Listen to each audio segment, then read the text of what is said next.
Thanks for downloading this episode of On the Record Online with Eric Schwartzman, the podcast about how technology is changing the world of communications. To subscribe to the podcast or share feedback, visit us online at ontherecordpodcast.com, on Twitter @ontherecord, or send email to ontherecordpodcast@gmail.com. Our guest today is Corynne McSherry. She is Intellectual Property Director with the Electronic Frontier Foundation. Corynne, thank you for joining us. My pleasure. Thank you for having me.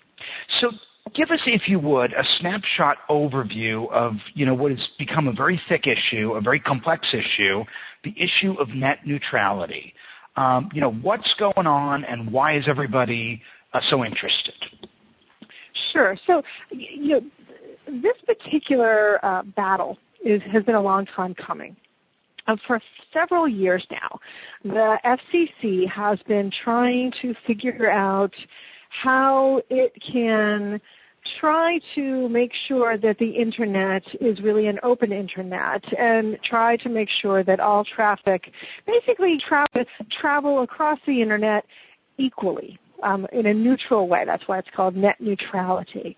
And how to make sure that service providers have to treat all Internet traffic equally as opposed to prioritizing some traffic and maybe slowing down some other Internet traffic, that sort of thing.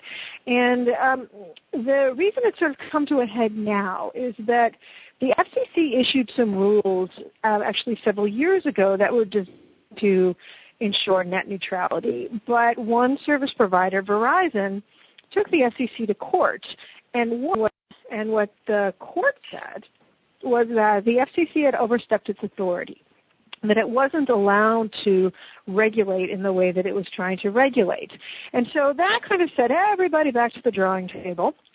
And what we're seeing right now is the FCC has issued new rules, and that they're just in the proposed stage right now. So they're just in the drafting stage. And they've issued them, and they've asked the public to come in and talk about these proposed rules and whether, they would actually accomplish the goal or not. And, of course, lots of the service providers are not happy with these rules. They don't want to have to comply with them. Other people complain that the FCC is still overstepping its authority. And other people complain that these new rules are a bad idea in the first place. So it's a bit of a mess, frankly. Now, one of the things people are talking about is this idea of a fast lane, or rather paid prioritization. So explain to us, what is paid prioritization and who pays? Right. Well, the simplest way to think about it is, so Netflix makes a deal with Comcast, say, to make sure that when Netflix streams something out to its subscribers, that stream gets priority over other traffic that Comcast might also be carrying. And what the FCC is proposing is saying, look, we don't think we have the ability to forbid all such deals. But we do think that we have an authority to make sure that there's a sort of baseline for everybody. Some people worry that would be the slow lane, but we all get access to the slow lane. But Netflix, because Netflix has paid up, Netflix subscribers get access to a fast lane, at least for that kind of content. So there's an article by Al Tompkins on Pointer, and I'll read you a paragraph here. He says, journalists have largely played net neutrality as a battle among three players. The Internet delivering data to your home or business, consumer groups wanting to keep the providers from cutting deals with companies seeking a fast lane into your house, and businesses operating online and relying solely on the Internet for their survival, Amazon, for instance. But media companies have a huge stake in this battle, too. Talk to us about that, and talk to us about, how some of these providers are also media companies. Right. This is a real concern that many, many people have, and the FCC has specifically talked about it as a problem, which is that, more and more we've got close relationships between service providers and content providers. You can think of it that way. You can think of service providers as kind of just the conduits, right? The wires, the cable, They're providing the sort of the infrastructure. And then the content is supposed to travel on top of that. Well, but what if there is no difference between, say, Comcast and Netflix, right? What if they're closely related to each other? Well, then Comcast is going to have a lot of incentive to always prioritize Netflix content, for example. Or you can look at, the relationship between Comcast and NBC Universal and think, oh, this is content that's sort of in-house. So let's make sure that whatever is produced there, moves along at a good clip. And external sources, well, it's not like we're going to, block them, but maybe they're not going to be a big priority for us. There's a precedent for this. I think it was the 30s or the 40s when the motion picture studios owned most of the theatrical exhibition houses. And they were actually forced to divest of those theaters. Do you know anything about that? Yeah, that's a very good comparison. And, some people thought the sky would fall, and it turned out that it didn't. But it was precisely the same kind of problem, is because the theaters only had so many hours that they could devote to showing movies to audiences. And so of course they were going to put a priority on the movies from the folks that owned them. And so what would happen is that the theaters would be full, a given theater would be full of MGM movies, for example, and there's be no room for Disney there. And so if you lived in that town and you didn't have a lot of different theaters, this is what exacerbates it. There was a time when you had lots and lots of movie theaters, but if you lived in a town where you only had one or two, well, then that would limit your access to those movies. And similarly, we have a situation here where, it's actually a good deal worse. Depending on where you live, you probably only have one service provider, maybe two, to choose from. And so what exacerbates all of this is that you're not able to vote with your feet. You're not able to say, okay, I don't like the deal that this service provider is making. There's this other one that I think is more fair and better for me. That's not an option for many people. So now, obviously, there is a whole group of people who feel like this should go through. What's the argument in favor of Wheeler's proposal? Well, so the argument in favor of Wheeler's proposal is, that he has done his best to comply with what the court told him to do. The court told him that, or the court said to the FCC, you're not allowed to regulate these people like common carriers. You're not allowed because of some arcane legal issues, which we can get into if you want. But basically what the court said is you're allowed to regulate to try to protect competition. But you're not allowed to regulate in a way that requires these service providers to be common carriers because of some decisions the FCC made several years ago. And so he's done his best to craft rules that will promote competition but not go over that legal line and actually treat all these service providers like common carriers. For that reason, there's a number of people that think that actually what needs to happen is the FCC needs to take a whole other approach and reverse some of its earlier decisions and to go ahead and treat these folks like common carriers. When we say common carrier, you might think of the traditional phone company that we all grew up with, where it's like, okay, common carrier phone companies had to treat all phone traffic equally. A lot of people think that the same should be true for broadband providers. So who is responsible for where we are today? Can you lay responsibility at the feet of Obama for the appointment of Wheeler? If there was a witch hunt, who are the usual suspects that would get lined up? Well, it kind of depends on where you're sitting. A number of people think that the FCC is partly responsible because they made a mistake several years ago in deciding to treat broadband providers as information services as opposed to telecommunication services, and therefore aren't allowed to do this common carrier approach that a lot of people think would make more sense. Other people might lay the blame at the feet of Comcast and some of the big broadband providers and say, look, you guys have basically created a monopoly, and now you have some obligations that you need to meet. Some people might blame Wheeler and think that he hasn't gone far enough or taken the right approach with these rules. Frankly, I think there's plenty of blame to go around. You could also blame the court for issuing the order that it did, although I don't think that the court was actually legally wrong. So does the FTC have a seat at the table in this discussion, seeing as how we're dealing with a potentially anti-competitive environment? Some people have made that argument that this should be in the purview of the FTC. That if what we're worried about is consumers not being treated fairly, that smells like more like, and we're worried about unfair competition, that seems more like a Federal Trade Commission issue than the Federal Communications Commission. But, the fact of the matter is that we've got several years of this sort of sitting in the FCC's wheelhouse, and I don't see a tremendous amount of appetite on the part of the FTC to pick this up. You look at so many regulators in this country, in the U.S., who many might say have really failed the public interest. Mm-hmm. And then the argument comes out, well, why even let them try? They're just going to screw it up. They screw everything up. You look at Nipplegate and you look at all these other, ridiculous decisions. And I mean, the fact that they classify the Internet as an information service just seems so crazy. I mean, what's the response to those who say, look, you know what, even if the Internet should be open, putting that responsibility in the hands of the FCC is foolish because they're ineffective? My response is, good point. It's really tough.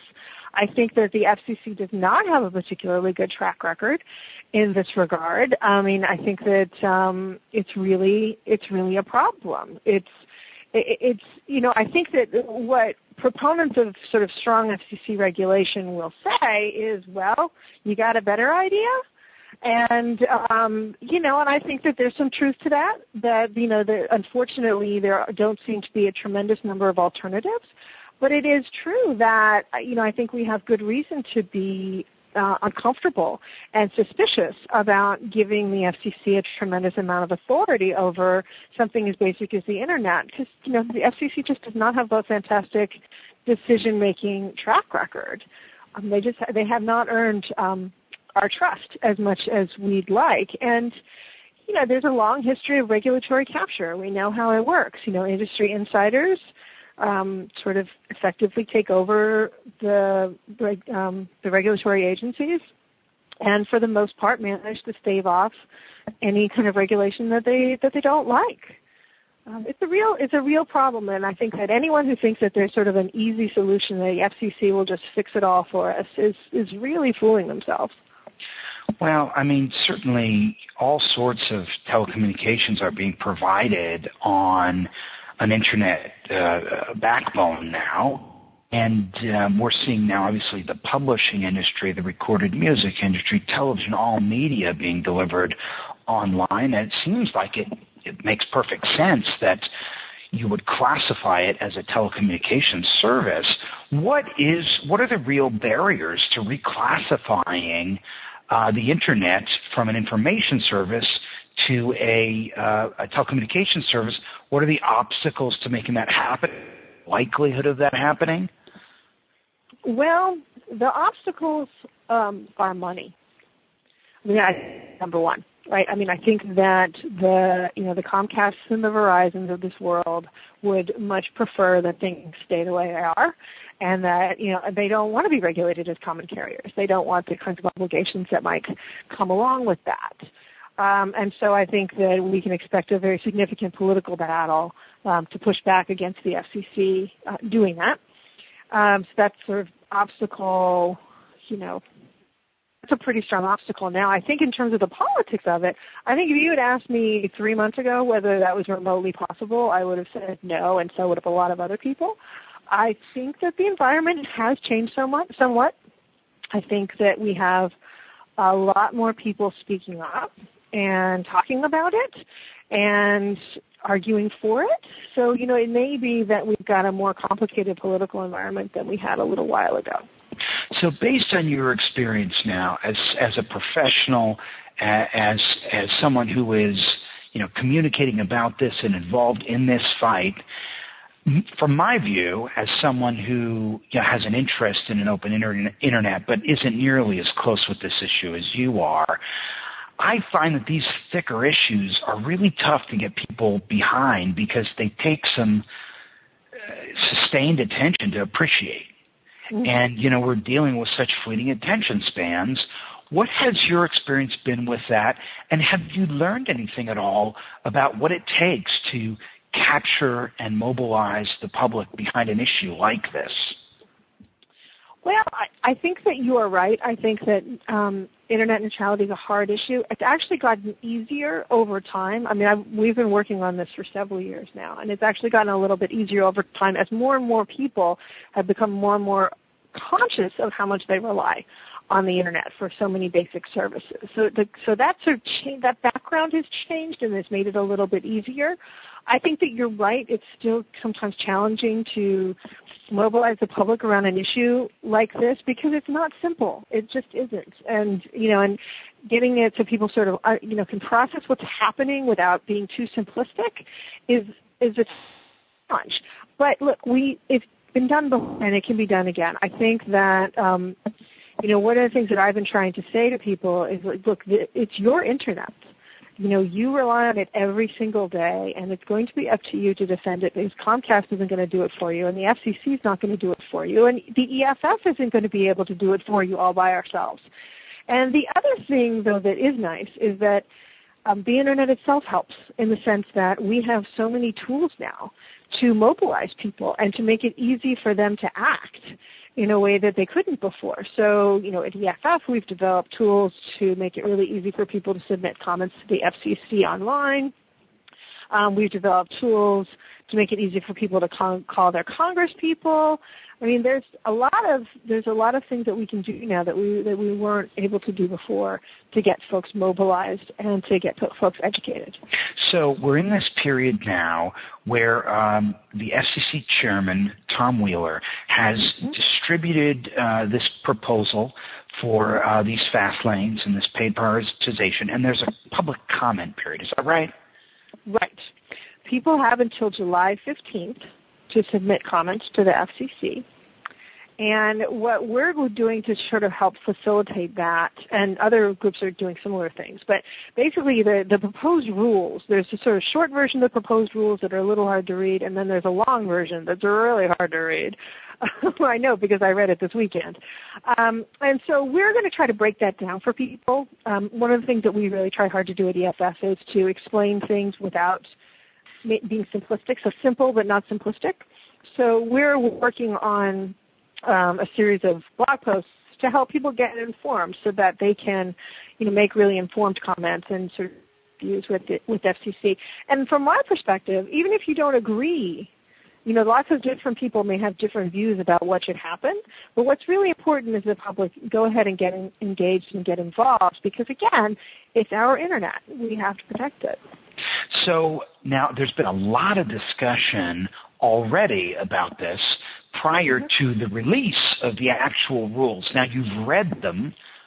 After reading them, what concerns you most?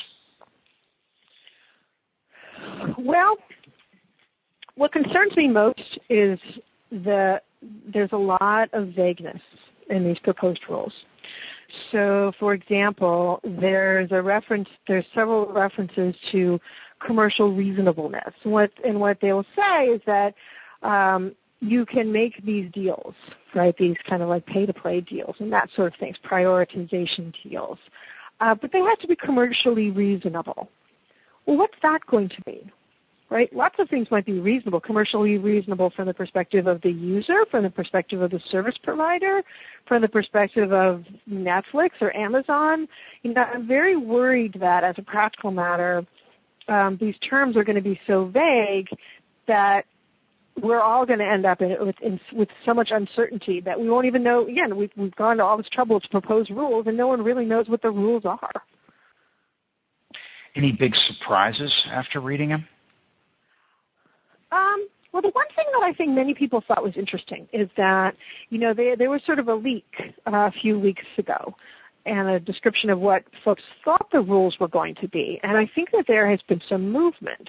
The final text is, I think, more consumer friendly than the leaked text was. So, for example, with respect to, again, to prioritization, the proposed rules say we're going to assume that such deals are unreasonable, but you can overcome that presumption. So that's a more consumer-friendly phrasing than I think we initially saw. And the other thing I think we've seen is a lot more movement, at least in the text, towards considering whether the right approach is to go ahead and do this reclassification process. And they're very interested in hearing from people about whether that's the right thing to do, basically because they want to avoid having yet another court battle. Now, they're going to have another court battle no matter what, but they want a battle that they think they can actually win. When I heard about, some of the discussion and speculation that the rules had been leaked because they weren't publicly posted, my mind immediately went to this conspiracy of, oh my gosh, they're so sophisticated and they're sort of feeling out the market and they're hedging their bets. Is that what they do? Is that kind of a popular strategy to kind of get a feel for how things will be received without having to actually put it out there? Well, I do think that this is a time-honored thing for government officials to do in various ways. I don't know for sure that that's what happened here, but I have to say that it does look, it's very interesting to have watched this play out in the way that they did, where they sort of, sent out a balloon in a way and sort of looked at that reaction, and from all reports, they changed their final product in response to that. So, I don't know for sure that there was some sort of conspiracy, but the timing was pretty interesting. So you did see the initial rules that were put out, and you can compare those to the ones that were officially released last week? Oh, no. I'm sorry. I didn't mean to be unclear. No, I did not see the original ones. Like everyone else, I just read all of the reports. But the reports appeared to come from quite credible sources as to what the content was. So now if someone wants to get involved with this issue and they want to comment, how do they do it? How does somebody make themselves heard? So what you can do is you can go to DearFCC.org. And that's a website that we put together that will help folks submit comments easily. You can also go directly to the FCC site, but we tried to sort of make it easy for people. So if you go to DearFCC.org, we have a process there whereby you can submit your comments. And we'll also, as we have more and more posts and commentary, we'll be adding it to the site so folks can get even more informed if they want to. I think that's always probably good to get as informed as you can when you submit your comments. But we're trying to make it easy for people.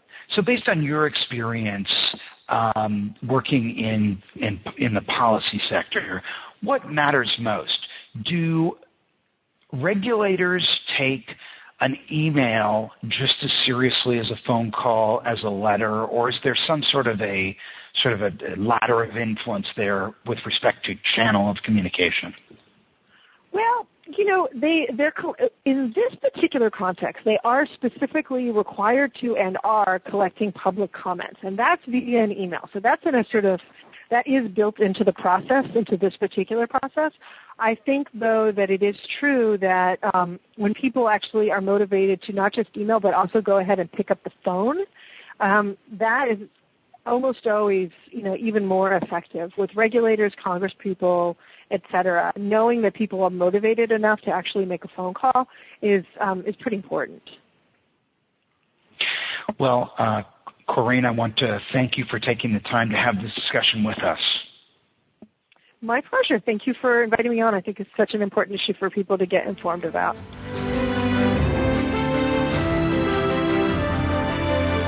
You've been listening to On the Record Online with Eric Schwartzman, the podcast about how technology is changing the world of communications. To subscribe to the podcast or share feedback, visit us online at ontherecordpodcast.com, on Twitter at ontherecord, or send email to ontherecordpodcast@gmail.com.